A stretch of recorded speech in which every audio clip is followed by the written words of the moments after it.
فلما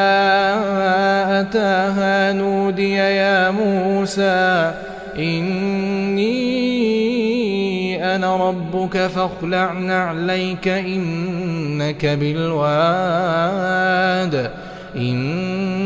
بالواد المقدس طوى وأنا اخترتك فاستمع لما يوحى إنني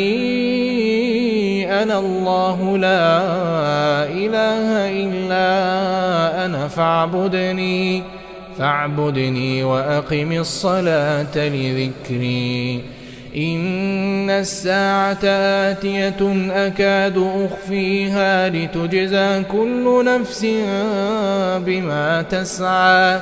فلا يصدنك عنها من لا يؤمن بها واتبع هواه فتردى